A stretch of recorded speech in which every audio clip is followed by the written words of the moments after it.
Alright, so here is the completion. So we'll start here, small things, substantially larger than the normal brake pedal.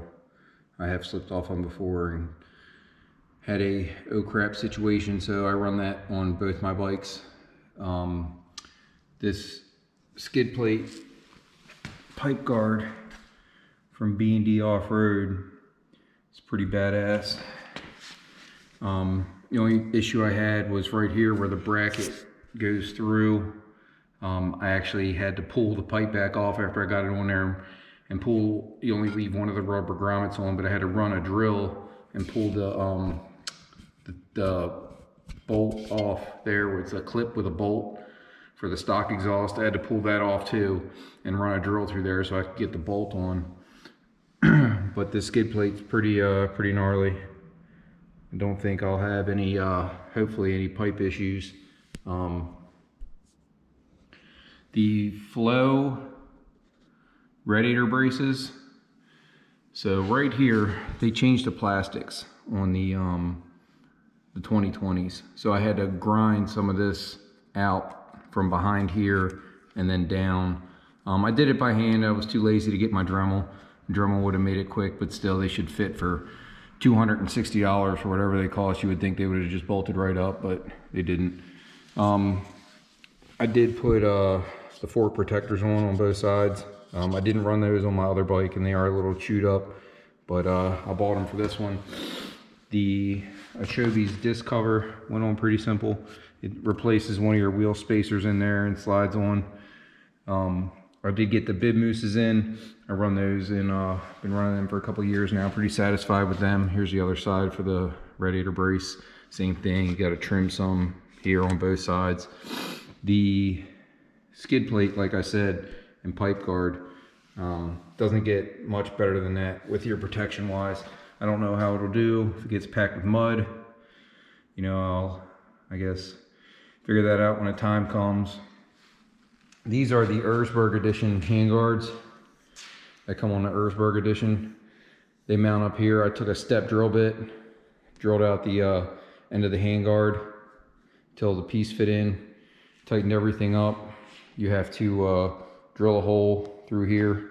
They go on pretty easy though. Giant loop strap in the front. I'm having a hard time finding a strap. Like I said, the 2020s are different. I have a Erzberg rear strap on order, but they're on back order, so when I get it, I'll throw that back on too. I have heard that these now are made of plastic. The previous models were made of aluminum. I did see that Slavens is selling a whole kit to replace this here, where the male adapter connects there, and put a better inline fuel filter. I don't know if I'm gonna do it.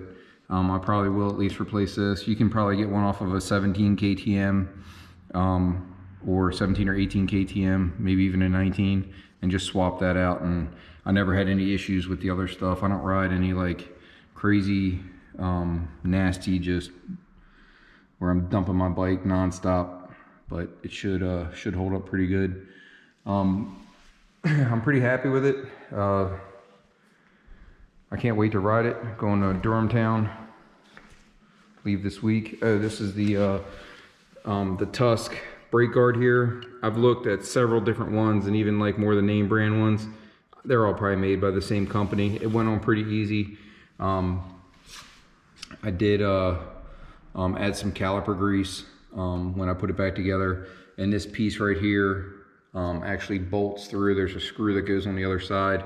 It comes in two pieces that you got to put it together, but that went on pretty easy too. Start it up for you.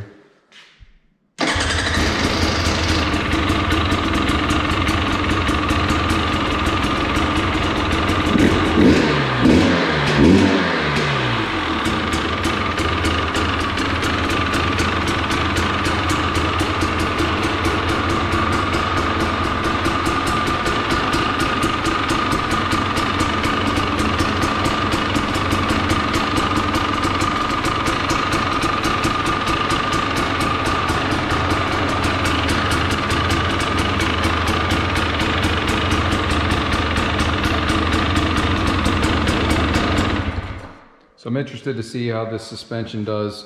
One of my major complaints was on the XCF was the air forks. I could never get them right. I had them redone too, and I could never get them right. I'm interested to see how this this machine does, but I'll be posting some stuff more later. But so far, so good. I'd like to maybe get the LED headlight for it. I'm not sure yet. I have a hard time buying things that just for the fact of buying them. Probably the first thing I'm going to buy when I get back from this trip is the fan kit. But that's all for now.